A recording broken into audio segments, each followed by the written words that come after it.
Kalau kelompok sebelah, orang-orang Wahabi bilang anti budaya.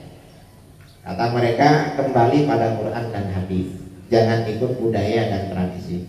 Gak benar itu, karena berarti mereka belum belajar tafsir Al-Quran, belum belajar kitab-kitab hadis.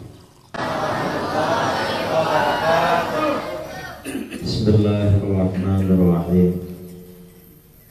Alhamdulillahirabbil alamin. Wal 'aqibatu lil muttaqin wa la 'udwana illa 'alal zalimin. Asyhadu an la ilaha illallah wahdahu la syarika lah. Al-malikul haqqul mubin. Wa asyhadu anna sayyidana Muhammadan 'abduhu wa rasuluh. Shadiqul wa'dil amin. Allahumma shalli ala sayyidina Muhammadin tibbil qulubi wa dawaiha wa afiqil abadani wa shifaiha wa nuril absari wa qiyaiha wa qutil arwahi wa qidaiha wa ala alihi wa sahbihi wa sallim. Amma ba'du. Yang saya muliakan dan saya hormati pimpinan Pondok Pesantren Darul Ulum, Buya, Daku, Haji, Darwis semua, para ustadz, para ustadzah yang juga saya hormati, dan rekan saya satu rombongan yang Ma'ruf Azim, dan adik-adik para santri, putra maupun putri yang saya banggakan dan saya cintai. Alhamdulillah,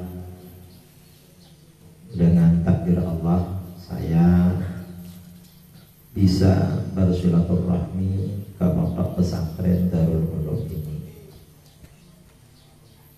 Kira-kira 1 bulan yang lalu, kawan-kawan dari Pengurus Besar Nahdlatul Ulama mengajak safari dakwah mengunjungi cabang-cabang NU di Sumatera Barat. Saya sama Haji Ma'ruf diajak, akhirnya kita setuju, dan kita gak tahu Sumatera Barat itu yang akan kita kunjungi mana.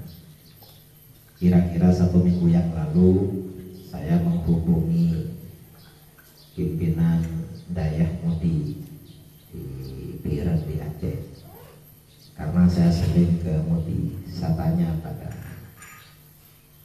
Abi Mudi, Abi Zahrul, mungkin ada teman Mudi, teman-teman yang dari Mudi di Padang, kamu ke Padang. Akhirnya dikasih nomor handphonenya Tabu Rahman, dan akhirnya diatur waktu bisa bersilaturahmi ke sini.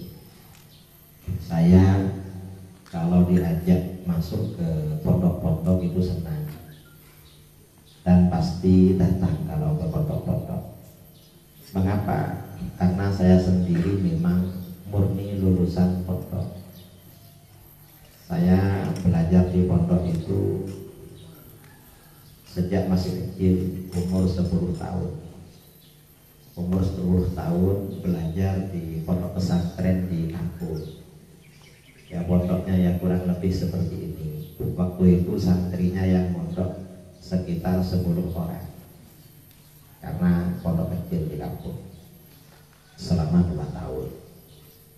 Setelah tamat sekolah dasar, pindah ke Pondok Pesantren Sidogiri di Pasuruan. Dari rumah saya perjalanan naik bis kira-kira 4 jam. Itu selama 18 tahun.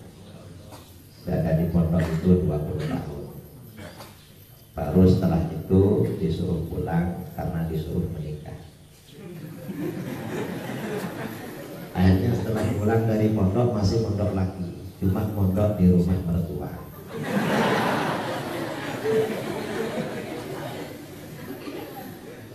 Karena mau keluar dari rumah mertua nggak boleh ya, sama mertua. Dan ini waktu dihabiskan keluar masuk pondok-pondok di mana-mana. Kadang ya juga masuk perguruan tinggi, ceramah di mana-mana di Indonesia, mulai dari Sabang sampai Papua, kadang juga di luar negeri. Ini pondok. Dan kita bersyukur kepada Allah ada kesempatan belajar di pondok. Mengapa? Karena memang anak-anak pondok ini yang akan menjadi benteng pertahanan umat Islam di Indonesia. Kalau bukan anak pondok gak bisa. Yang bisa menjaga, menyebarkan, mengajarkan ajaran Ahlus Sunnah di Indonesia itu hanya anak pondok. Mengapa anak pondok? Yang namanya ulama itu pasti keluaran pondok, lahir dari pondok. Perguruan tinggi gak bisa mencetak ulama, gak bisa. Ulama itu harus mondok. Kalau gak pernah mondok bukan ulama. Kalau gak pernah mondok, gak lama belajar di pondok, tiba-tiba berjelamah menjadi ustadz, itu namanya ustadz abal-abal. Dan sekarang ini banyak. Nah, pentingnya lagi kita belajar di pondok. Anak pondok ini termasuk ghuraba. Di dalam hadis Rasulullah SAW bersabda, "Bada'al Islamu ghariban wa sayaudu ghariban kama bada." Islam itu pertama kali muncul dalam keadaan asing. Mengapa asing? Karena yang ikut cuma 3 orang, Abu Bakar, Siti Khadijah, Sayyidina Ali. Kemudian bertambah sedikit demi sedikit, lalu luas. Kemudian dan di akhir zaman Islam akan terasing lagi, akan semakin sedikit. Fatuba lil ghuraba, maka beruntung orang-orang yang sedikit, orang-orang yang terasing, orang-orang yang sedikit. Para sahabat bertanya, wa mal ghuraba ya Rasulullah, orang-orang yang terasing, yang sedikit itu apa? Rasulullah menjawab, alladzina yuslihun hina yufsidun nas, orang-orang yang melakukan perbaikan ketika banyak orang melakukan kerusakan. Nah, siapa yang melakukan perbaikan? Yang melakukan perbaikan adalah pondok-pondok. Sementara lembaga pendidikan selain pondok itu merusak terhadap generasi. Mengapa merusak terhadap generasi? Kalau di pondok ibadahnya dijaga, ibadah. Kalau lembaga pendidikan, sekolah-sekolah di luar pondok kira-kira menjaga ibadah apa enggak? Enggak jaga. Kalau di pondok akhlaknya dijaga, hubungan dengan kawan, hubungan dengan guru, apalagi hubungan dengan lawan jenis dijaga. Kalau di sekolah dijaga apa enggak? Enggak dijaga. Akidahnya juga dijaga. Nah, pondok ini akidah dijaga, asalkan pondoknya memang pondok Ahlus Sunnah wal. Kalau pondok yang di luar Ahlus Sunnah wal Jamaah sudah tidak menjaga akidah tapi merusak akidah. Kita yang ada di pondok-pondok salafiyah seperti pondok pesantren Darul Ulum ini bersyukur kepada Allah. Kita berharap mudah-mudahan pondok pesantren ini semakin makmur, semakin besar. Dan dari pondok pesantren ini kita harapkan nanti lahir generasi-generasi tokoh-tokoh yang akan membimbing dan menjaga akidah umat. Nah, saudara-saudara yang dirahmati oleh Allah, umat Islam Indonesia ini sejak awal adalah Islam Ahlus Sunnah wal. Mazhabnya di dalam fikih bermazhab Syafi'i, akidahnya Asy'ari, dan orang-orangnya Sufi, penganut thariqah.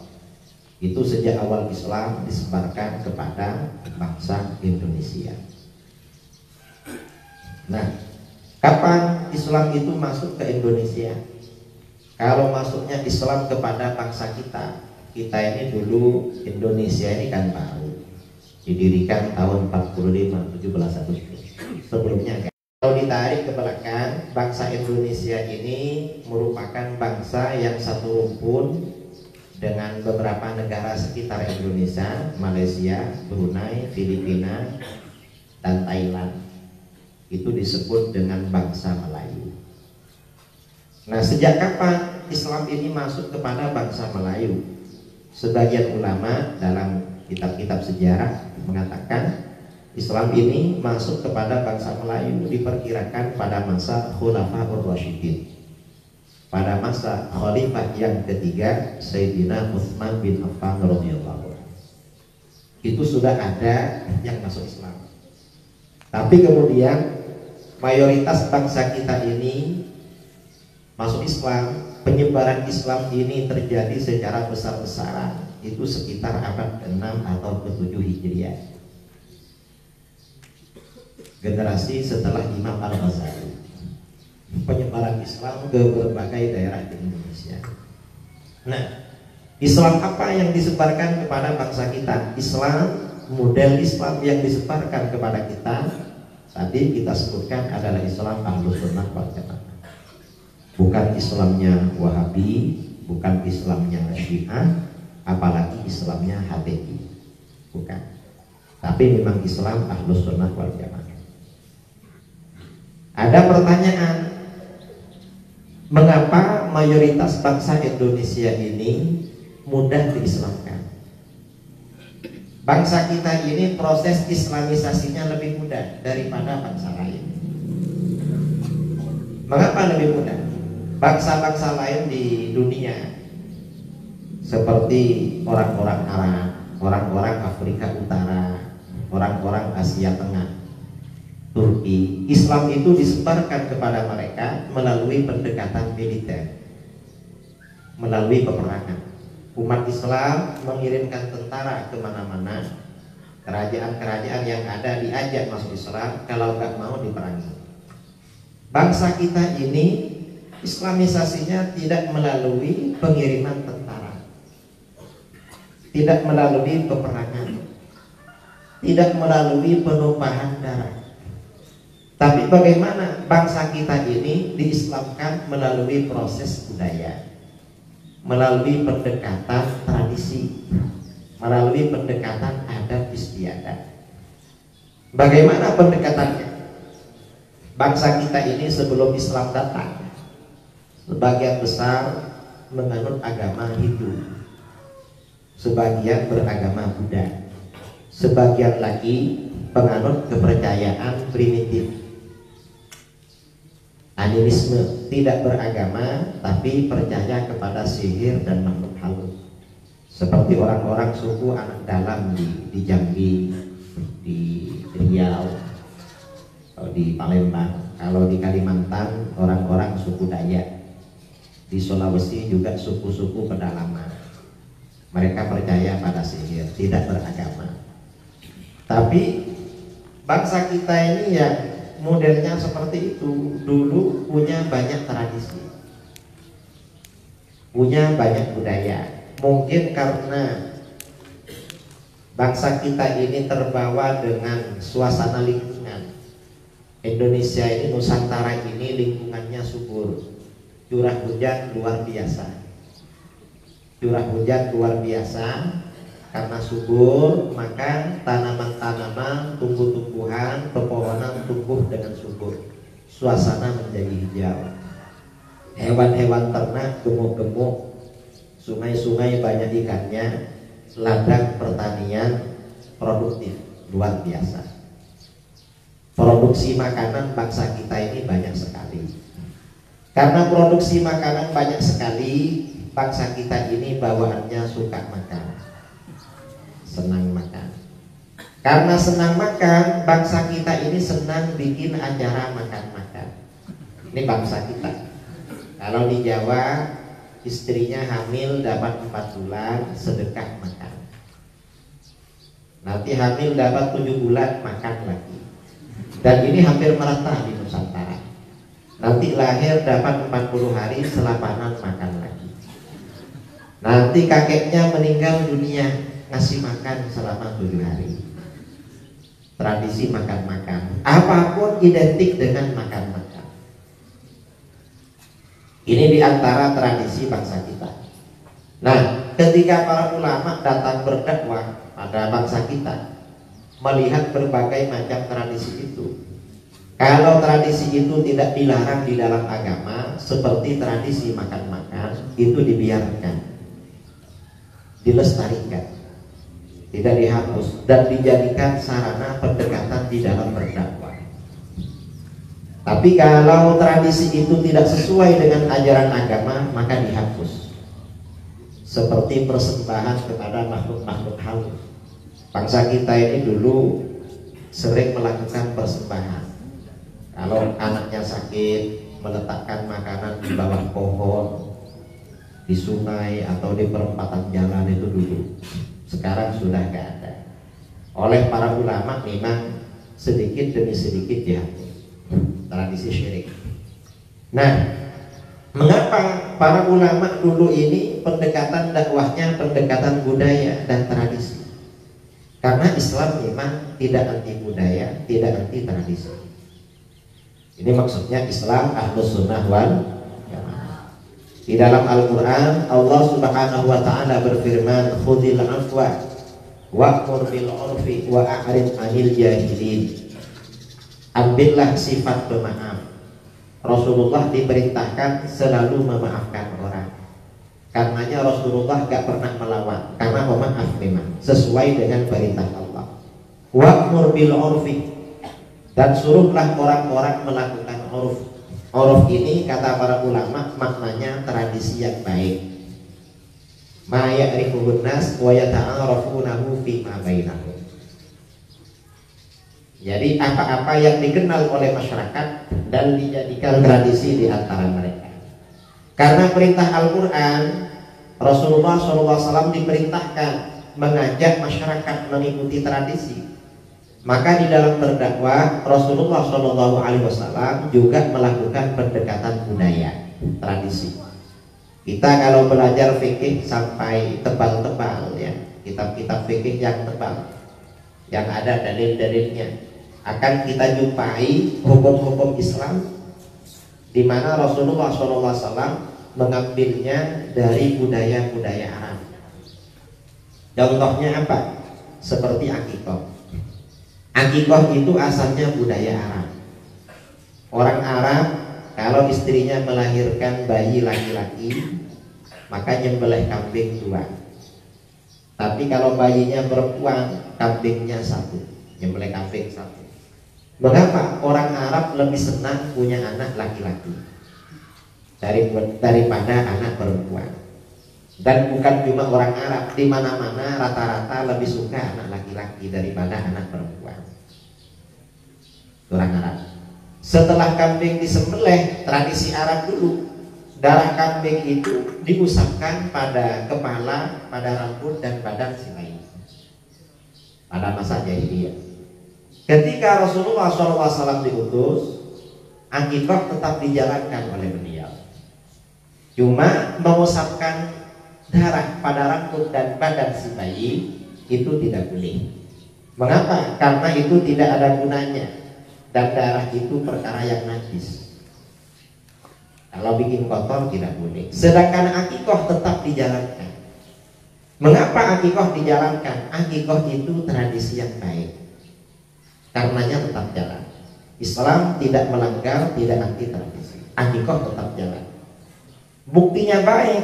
Kita di kampung ya, orang-orang kampung ini kalau sudah lama tidak makan kambing, ingin makan kambing gak punya uang, tiba-tiba dapat undangan tetangga, dibaca surat undangannya, undangan akikah, pasti senang.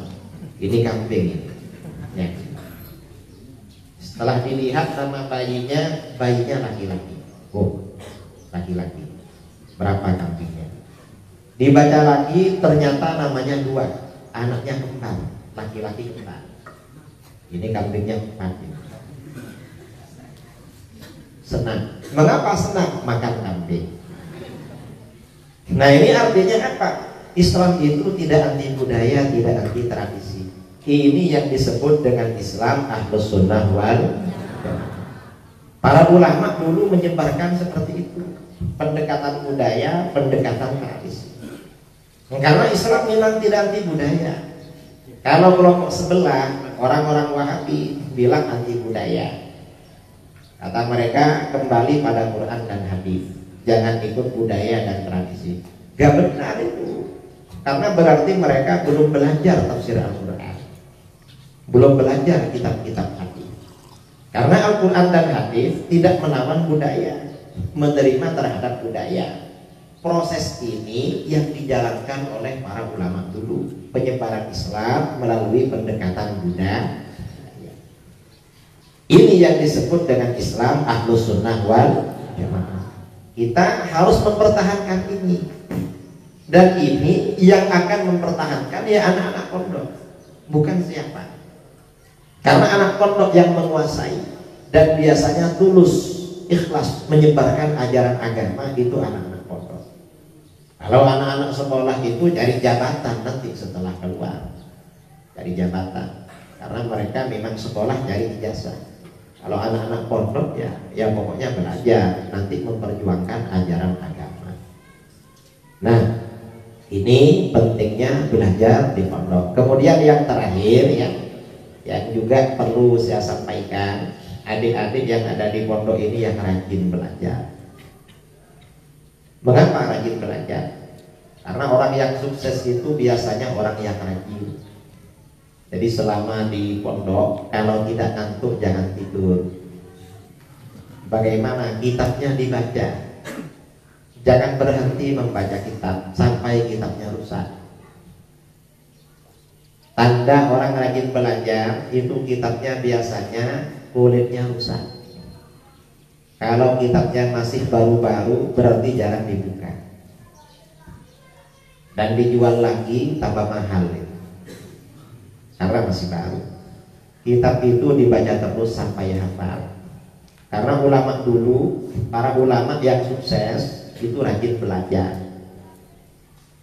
Ada ulama kita, ulama Ahlus Sunnah, namanya Imam Fakhruddin Ar-Razi. Imam Ar-Razi ini terkenal ahli debat. Imam Ar-Razi kalau berdebat dengan ahli bid'ah, dengan orang di luar Ahlus Sunnah, itu tidak membantah dalil mereka. Dalilnya orang ahli bid'ah tidak dibantah. Tapi bagaimana dalil mereka diperbaiki, dibantu dalilnya. Orang Mu'tazilah, orang Mujassimah berdebat dengan beliau, lalu menyampaikan dalil. Imam Ar-Razi akan berkata, kamu buat dalil jangan seperti itu kurang bagus. Kamu buat dalil mestinya begini, karena dalil kamu kurang kuat. Mereka orang-orang Mujassimah, pendahulunya orang Wahabi, terkejut. Mengapa Imam Ar-Razi bisa membuatkan dalil yang lebih kuat daripada buatan mereka sendiri? Padahal orang Ahlus Sunnah. Tapi setelah dibuatkan dalil yang lebih kuat oleh beliau dibantah. Tapi ini walaupun lebih kuat daripada buatan kamu, saya bantah sendiri. Ini kehebatan beliau. Dibantah lagi oleh beliau. Imam Ar-Razi ini terkenal rajin belajar, tidak pernah berhenti belajar. Beliau itu tidak baca kitab cuma pada waktu makan. Sampai-sampai Imam Ar-Razi ini berkata, inni la ata'assafu katsiran ala fawti minal mutala'ah waqtal akli. Saya ini benar-benar merasa menyesal karena tidak bisa membaca kitab pada waktu makan. Karena kalau makan harus konsentrasi. Itu kalau makan. Mengapa? Biar cepat kenyang. Jadi beliau kalau waktu makan nggak bisa baca kitab dan menyesal. Coba gak ada makan enak. Karena kalau sudah makan nggak bisa baca. Mengapa? Fa'innal waqta waz zamana aziz. Karena waktu itu sangat tinggi nilainya.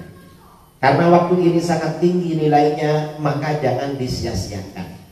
Kalau orang bisnis, orang Cina mengatakan waktu adalah uang. Tapi kalau santri mengatakan waktu adalah belajar. Dan anak santri ini di pondok minimal membaca kitab yang konsentrasi tiap hari minimal 4 jam. Itu minimal. Kamu penting, perlu dievaluasi belajar tiap hari. Saya ini hari ini sudah sampai 4 jam apa belum? Kalau belum, belajar 4 jam. Kitab-kitabnya dibaca. Walaupun sudah setengah hafal, dibaca lagi. Mengapa? Karena karakternya manusia, tabiat manusia itu mudah lupa. Betul? Ada yang mudah lupa atau mau lupa semua? Berarti benar-benar manusia. Karena memang manusia itu pelupa. Karena manusia ini pelupa, maka membaca kitab itu perlu terus-menerus. Seperti para ulama. Kalau dibaca terus-menerus, tidak tidur kecuali ngantuk, maka bagaimana? Insya Allah menjadi orang yang sukses. Kemudian yang kedua, yang juga kunci kesuksesan. Kalau ingin menjadi orang yang sukses, yang kedua, adik-adik yang belajar di pondok perlu punya cita-cita yang tinggi. Misalnya ingin menjadi seperti Buya, nanti membuka cabang-cabang pondok Darul Ulum di berbagai daerah di Minang. Mungkin nanti perlu buka di Jambi, perlu buka di Riau, perlu buka di Bengkulu, di mana-mana. Jadi untuk apa? Menyebarkan agama. Atau punya cita-cita lain, jadi penceramah, ingin jadi penceramah terkenal seperti UAS, Ustaz Abdul Somad. Atau ingin menjadi pejabat, ingin menjadi presiden, menjadi wakil presiden. Karena wakil presiden kita yang sekarang, Kiai Ma'ruf Amin, sama dengan Buya, sama-sama lulusan pondok. Kiai Ma'ruf Amin yang di sebelah saya, Kiai Ma'ruf Hazim. Beda tipis ya, beda nasib ya. Entah wakil apa. Dulu kita ini pernah punya presiden orang pondok, yaitu Gus Dur. Gus Dur itu juga alumni pondok di mana-mana. Ini perlunya cita-cita. Mengapa orang itu perlu cita-cita? Orang yang punya cita-cita yang tinggi, insya Allah menjadi orang yang sukses. Yang tidak punya cita-cita, jadi orang biasa-biasa. Kalau ditanya, kamu ngapain mondok? Saya ingin jadi seperti ini, harus seperti itu. Gak boleh, kamu kok mondok? Saya nakal. Karena nakal oleh ayah suruh mondok. Gak boleh begitu. Kamu ingin jadi apa? Gak ingin jadi apa-apa. Pokoknya mondok dah. Nanti waktunya kawin. Jangan begitu. Itu namanya tidak punya masa depan. Cita-cita ini penting. Di dalam kitab Uyunul Akhbar karangan Imam Ibnu Qutaibah Ad-Dinawari, di bab awal diceritakan tentang cita-cita pada masa ulama salaf dulu, pada masa sahabat, pada masa khulafaur rasyidin. Ada 4 remaja duduk-duduk di depan Ka'bah. Yang 3 orang kakak beradik, yang 1 orang teman akrab mereka. Ketika mereka ini sedang duduk-duduk, tiba-tiba salah seorang dari mereka ada yang berkata, liyadhkur kullu wahidin minna ma yatamanna. Coba masing-masing kita mengutarakan apa cita-citanya. Kita ini besok kalau sudah besar ingin jadi apa? Lalu kakak tertua di antara 3 orang itu, Abdullah bin Zubair, berkata, saya bercita-cita menjadi khalifah. Khalifah itu kepala negara, kalau di Indonesia presiden. Saya bercita-cita menjadi kepala negara, jadi khalifah yang menguasai Hijaz, Mekah, Madinah, Taif, dan Irak. Nanti orang ini saya kuasai. Ini kata Abdullah bin Zubair. Lalu kawannya Abdul Malik bin Marwan.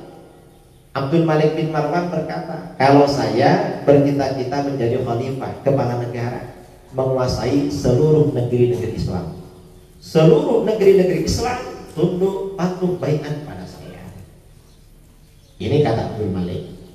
Lalu adiknya Abdullah ini waktu itu bersama 2 adiknya. Adiknya Abdullah yang bernama Urwah bin Zubair.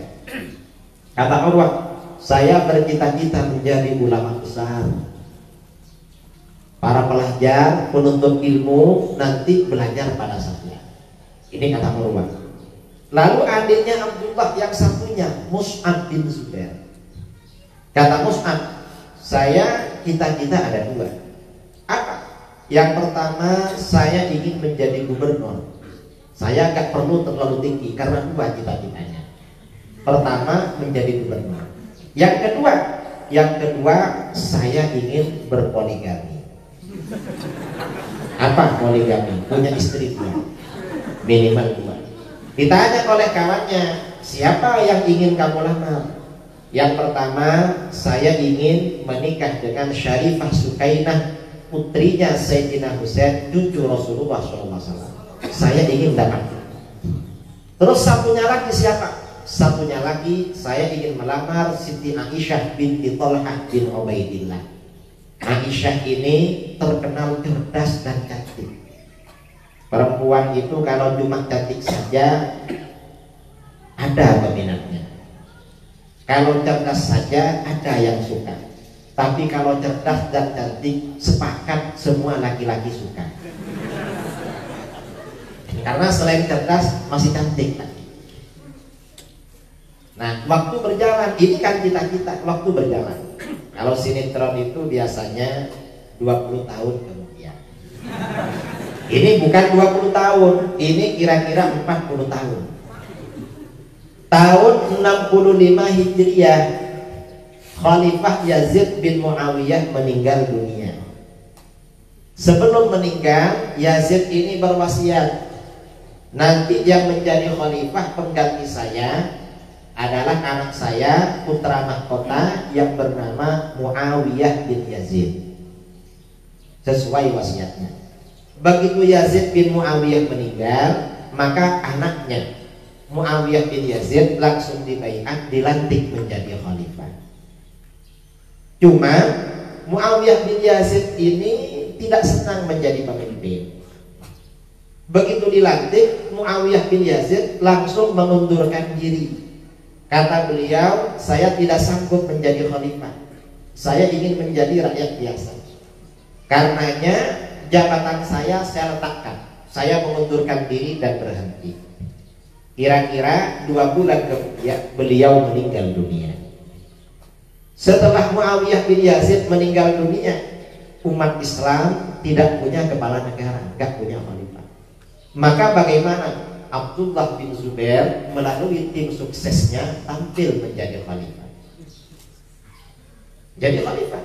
Akhirnya penduduk Mekah, penduduk Madinah, penduduk Taif dan Irak menyatakan baiat, tunduk patuh pada beliau sesuai dengan cita-citanya. Lalu penduduk Syam. Penduduk Syam ini meliputi Syria, Yordania, Lebanon, Palestina, Mesir. Dipimpin oleh Bani Umayyah yang bernama Marwan bin Al-Hakam. Marwan ini mengirimkan utusan kepada Abdullah bin Zubair akan melakukan baiat, tunduk. Tapi bagaimana Abdullah bin Zubair gak mau? La mu'tihim illa sayyid. Penduduk Syam perang dengan saya, gak ada baiat. Nanti kalau sudah kalah baru baiat. Mengapa Abdullah ngajak perang? Abdullah ini masih sakit hati. Ingat masa lalu 30 tahun sebelumnya dalam peperangan Jamal, ayah beliau Sayyidina Zubair bin Awwam dibunuh oleh Marwan bin Al-Hakam. Marwan itu yang membunuh ayah saya, makanya perang. Akhirnya perang sampai Marwan meninggal. Setelah Marwan meninggal, peperangan dari Bani Umayyah dilanjutkan oleh anaknya Abdul Malik bin Marwan, kawannya ketika masih remaja. Akhirnya perang selama 8 tahun.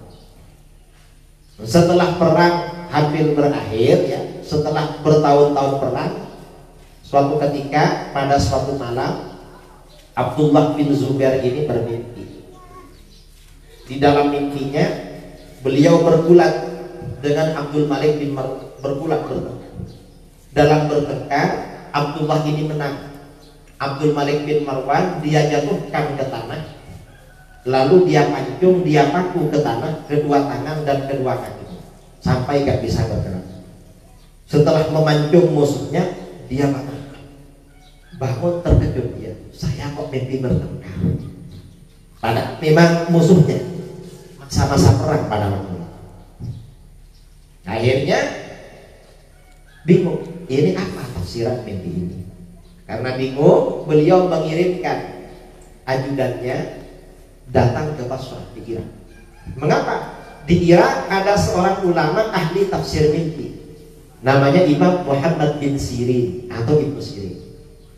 Kamu datang ke Irak, datangi Buya Ibnu Sirin, sampaikan, tanya, ada orang bermimpi bertengkar, lalu dia mengalahkan musuhnya dia jatuhkan ke tanah sampai dia memaku kedua kaki dan kedua tangan musuhnya. Tanyakan apa tafsiran mimpi itu, tapi jangan bilang-bilang kalau yang bermimpi itu saya. Kata Abdullah bin Zubair. Berangkat ajudan sampai di Basrah, mendatangi Buya Ibnu Sirin. Ada apa? Mau bertanya Buya tentang mimpi. Mimpi apa?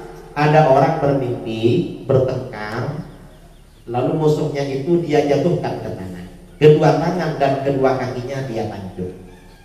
Bagaimana tafsirannya Buya? Lalu kata Buya Imam Ibnu Sirin, siapa yang bermimpi itu? Maaf Buya, itu yang bermimpi majikan saya. Siapa majikan kamu? Amanat dari beliau, kata beliau, nama beliau agar dirahasiakan. Lalu kata Ibnu Sirin, kalau begitu tafsir mimpinya saya rahasiakan. Karena nama yang bermimpi dirahasiakan, saya rahasiakan juga. Tapi saya tahu siapa yang bermimpi. Siapa Buya? Ini yang bermimpi kalau bukan Abdullah bin Zubair pasti Abdul Malik bin Marwan. Mengapa? Karena dua orang ini sekarang yang lagi bertengkar. Akhirnya ajudan ini pulang.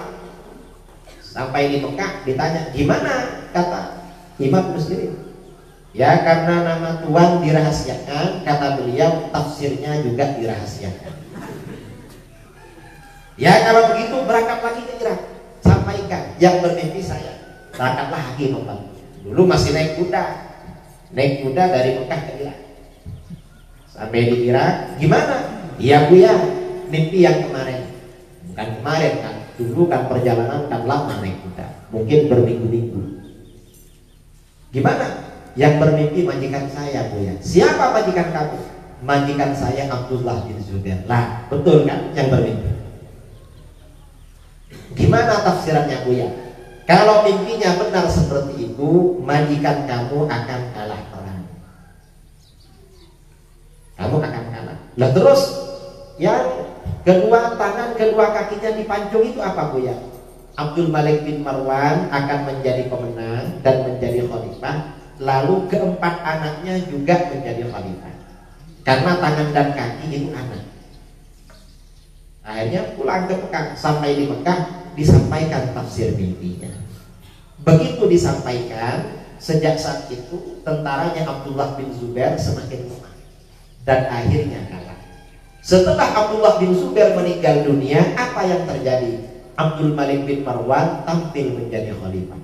Seluruh negeri-negeri Islam menyatakan baiat patuh pada beliau sesuai dengan cita-cita. Ini cita-cita. Karenanya adik-adik yang ada di pondok ini perlu punya cita-cita. Lalu adiknya Abdullah yang bernama Urwah. Urwah ini sejak masih remaja seperti kalian ini rajin belajar dan jarang pulang dari rumah bibinya Siti Aisyah, istri Rasulullah SAW. Karena Sayyidina Zubair bin Awwam ini istrinya bernama Asma binti Abi Bakar As-Siddiq, kakaknya Siti Aisyah. Jadi Urwah ini memang sering keluar masuk ke rumah bibinya, belajar hadis-hadis Rasulullah SAW. Karena rajin belajar, usianya belum 20 tahun, Urwah ini sudah menjadi ulama terkemuka di kota Madinah, ulama muda. Orang itu kalau rajin masih muda sudah alim. Karena rajin belajar. Ini Urwah. Lalu kakaknya Urwah, adiknya Abdullah yang bernama Mus'ab. Mus'ab ini cita-citanya ada dua.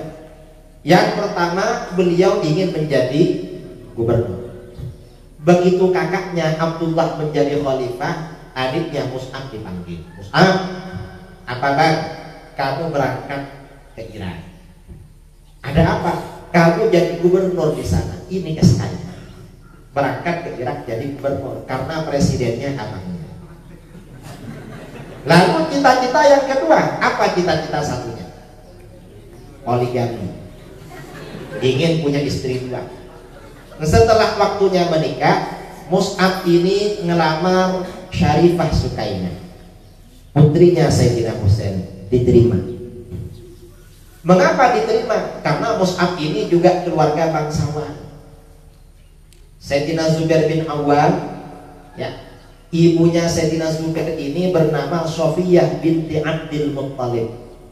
Sofiyah ini kakak perempuannya Abdullah bin Abdul Muttalib, ayahnya Rasulullah SAW. Jadi masih ada hubungan kerabat dekat. Begitu ngelamar Syarifah Sukainah, diterima. Lalu ngelamar Siti Aisyah. Aisyah ini terkenal cerdas dan cantik, diterima juga. Jadi istri kedua. Mengapa diterima? Mus'ab bin Zubair ini termasuk orang yang paling tampan. Orangnya ganteng sekali, tampan memang. Karena keluarga dekat dengan Rasulullah. Orang-orang Mekah yang kekeluargaannya dekat dengan Rasulullah ganteng-ganteng. Mus'ab ini paling ganteng di antara saudaranya. Begitu ngelamar Siti Aisyah langsung diterima, walaupun jadi nomor 2. Mengapa? Orang ganteng kalau ngelamar gak boleh ditolak, walaupun jadi nomor 2. Yang belakang setuju, yang depan setuju.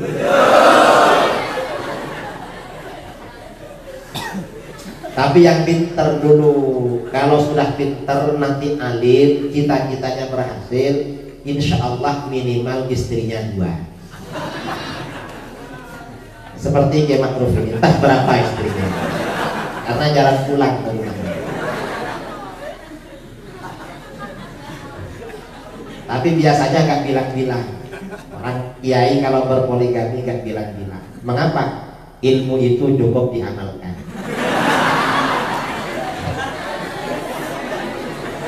Jangan banyak bicara, yang penting dilakukan. Nah, ini pentingnya cita-cita. Jadi penting punya cita-cita itu, cita-cita yang tinggi. Dan orang yang belajar di pondok itu pantas menjadi apa saja. Orang ahli agama jadi tentara bisa, jadi bupati bisa, jadi presiden, wakil presiden bisa, jadi ulama apalagi, jadi penceramah apalagi.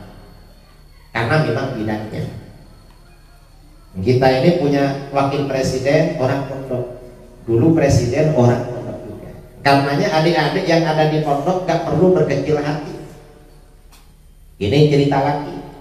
Dulu Kesultanan Utsmani di Turki yang kekuasaannya luas itu dipimpin oleh Sultan Murad. Sultan Murad ini punya putra mahkota, anaknya sendiri namanya Muhammad. Muhammad ini dimundokkan kepada seorang mursyid thariqah, Syekh Ahmad Syamsuddin As-Siddiq.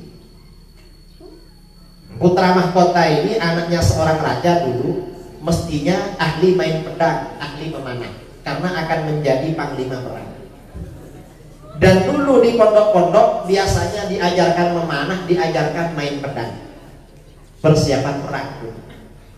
Ternyata Sultan Muhammad ketika belajar di pondok senang belajar, senang menghafal, gak senang latihan perang. Ayahnya susah, gimana anak saya ini kok gak senang latihan perang, padahal calon panglima perang. Akhirnya ayahnya Sultan Murad menemui gurunya Syekh Ahmad Syamsuddin. Ada apa? Saya susah guru, kepikiran dengan anak saya Muhammad. Mengapa? Anak saya ini kan calon pengganti saya, calon panglima perang. Anak saya kok malah rajin belajar, rajin menghafal, rajin baca kitab, kok tidak rajin latihan perang. Gimana nanti nasibnya? Kata gurunya, jangan khawatir, orang yang rajin belajar pantas menjadi apa saja. Enggak perlu khawatir, kalau anak kamu rajin belajar bisa jadi apa saja. Tenang, gurunya tenang. Kemudian setelah Muhammad ini berusia 14 tahun, ayahnya Sultan Murad mengeluarkan keputusan yang mengejutkan. Apa? Beliau mengundurkan diri sebagai sultan, padahal kerajaannya kerajaan Islam paling besar. Saya mengundurkan diri menjadi sultan. kerajaan saya serahkan kepada anak saya Muhammad, usianya baru 14 tahun. Beliau akan pergi ke hutan, melakukan uzlah, menjalani suluk, beribadah kepada Allah. Ingin beribadah, akhirnya ke hutan, beribadah kepada Allah. Ternyata raja yang baru, Sultan Muhammad ini, karakternya masih anak-anak. Memang masih anak-anak, umur 14 tahun. Karena masih umur 14 tahun, akhirnya apa? Beliau jarang ngantor di istana, jarang masuk kantor. Setiap hari pengawalnya dibawa jalan-jalan ke hutan untuk berburu. Cepat. Nanti pagi-pagi pengawalnya dipanggil, kemana tuan? Ayo ke sana, cari kijang. Nanti ke sana cari burung. Cepat. Lama-lama setelah sekian tahun lamanya, karena masih anak-anak, negara-negara Eropa, negara-negara Kristen dengar kalau kerajaan Islam, sultannya tidak memperhatikan kerajaannya, sehari-hari main-main ke hutan. Akhirnya bagaimana? Negara-negara Kristen bersatu. Negara-negara Kristen mengadakan koalisi karena ada provokasi dari Paus di Vatikan agar orang Kristen bersatu untuk menyerang kerajaan Islam. Akhirnya semua kerajaan Kristen di Eropa bersatu, mengumpulkan tentara, jumlahnya kira-kira 70.000, persiapan menyerbu negara Islam. Dan ini langkah orang-orang Kristen ini diketahui oleh intelijen Islam, karena negara Islam ini punya intelijen tahu. Akhirnya Intel lapor kepada Sultan Muhammad, wah ada apa? Ini negara-negara Kristen bersatu mengumpulkan sekian ribu tentara akan menyerbu negeri kita. Gimana kita menghadapi mereka? Rajanya agak pengalaman perang. Gimana ini? Saya agak pengalaman. Saya ini berperang cuma di hutan dengan hebat. Akhirnya bagaimana? Beliau ingat pada ayah. Loh, ayah kan masih hidup di hutan, ibadah di hutan. Kirim surat pada ayah. Sekretaris negara dipanggil, kirim surat. Assalamualaikum warahmatullahi wabarakatuh. Dari Sultan Muhammad kepada ayahanda Sultan Muhammad. Ayah, kondisi negara sekarang sedang genting. Orang-orang kafir bersatu mengumpulkan kira-kira 70.000 tentara akan menyerang kerajaan kita. Maka kalau ayah merasa sebagai sultan bagi kerajaan ini, pulang ke istana, pimpin negara untuk menghadapi mereka berperang. Tapi kalau ayah merasa bahwa saya sebagai sultannya, maka saya sebagai sultan perintahkan ayah untuk datang ke sini, pimpin negara untuk berperang. Wassalam, tertanda Sultan Muhammad. Karena waktu ada di pondok, Sultan Muhammad ini rajin belajar, jadi memang pandai retorika. Alim memang, beliau alim memang. Karena di pondok rajin, orangnya alim. Jadi kalau apa namanya, walaupun kirim surat itu ya pandai. Akhirnya ayahnya pulang. Ketika ayahnya pulang, sampai di istana, sultannya gak ada. Tanya sama pembantu istana, mana sultan? Gak ada tuan. Kemana? Ya gak tahu. Tiap hari memang keluar dan kita gak tahu. Kita ini cuma suruh jaga istana. Ternyata main-main. Sore pulang. Begitu pulang lihat ayahnya ada di kursi istana, beliau berjalan menunduk, berjalan dengan lututnya. Minta maaf ayah, saya ini menghabiskan masa-masa muda. Saya ini masih kecil, oleh ayah dijadikan sultan. Waktu bermain saya kurang, makanya nih saya habiskan bermain. Akhirnya berangkat perang. Setelah berperang ya, membawa tentara 40.000 melawan 70.000. Ternyata bagaimana umat Islam diberi kemenangan luar biasa oleh Allah. Tentara Kristen dihancurkan oleh Allah. Selesai perang, Sultan Murad ini bersama anaknya mengontrol pasukan-pasukan yang meninggal. Ternyata ada tentara Kristen masih hidup pura-pura mati. Dia pegang belati. Begitu Sultan Murad lewat di depannya, dia bangun dan menusuk Sultan Murad dan meninggal setelahnya. Anaknya melihat ayahnya dibunuh oleh orang kafir, bangkit semangatnya sebagai raja. Berarti harus memerangi Kristen. Dan di Eropa Timur ada negara Kristen yang sangat kokoh. Namanya Kerajaan Konstantinopel, yang disebut dengan Romawi Timur. Bentengnya tinggi dan tepat, gak bisa ditembus. Tapi Rasulullah SAW pernah bersabda, la tuftahannal Qustantiniyyah, Konstantinopel nanti ditaklukkan oleh umat. Fala ni'mal jaishu jaishuha, sebaik-baik pasukan adalah pasukan penakluk itu. Wala ni'mal amiru dzalikal jaish, dan sebaik-baik panglima perang adalah panglima penaklukan. Karena Rasulullah berjanji Konstantinopel akan ditaklukkan, walaupun bentengnya terkenal kokoh, gak bisa diserbu kerajaan lain. Sejak masa-masa sahabat, Konstantinopel ini sudah diserang karena ingin masuk dalam sebaik-baik tentara, tapi gak bisa. Pada masa Khalifah Muawiyah gak bisa, sampai sahabat Abu Ayyub Al-Ansari meninggal di luarnya benteng. Pada masa Khalifah Sulaiman bin Abdul Malik bin Marwan gampang. Kemudian Sultan Muhammad ini sejak masih kecil oleh ayahnya sering diajak jalan-jalan melihat-lihat benteng Konstantinopel. Ayahnya bilang, "Nah, itu bentengnya negara kafir, itu musuh kamu. Gimana ya? Kamu harus bisa mengalahkan itu." Siap ya? Saya insya Allah bisa. Jadi memang oleh ayahnya sejak kecil ditanamkan, itu musuh kamu, kamu harus bisa mengalahkan. Siap. Setelah ayahnya meninggal, ya, akhirnya bagaimana? Ketika usia beliau sudah dewasa, lebih 20 tahun, beliau ini bikin program rencana gimana cara menaklukkan itu. Akhirnya beliau mencari ahli militer, mencari orang yang ahli senjata. Cari ahli senjata. Setelah siap, lalu diperangi Konstantinopel. Penyerangan ke Konstantinopel ini memerlukan waktu kira-kira 6 bulan. Perangnya 6 bulan, setengah tahun. Setelah 6 bulan, Konstantinopel ini berhasil ditaklukkan. Memang waktu itu gurunya ikut. Syekh Anwar Syamsuddin bilang, kita berangkat sekarang. Ini kapan guru? Kita menang. Kita menang 6 bulan lagi. Tanggal sekian, hari ini, jam sekian, nanti kita menang.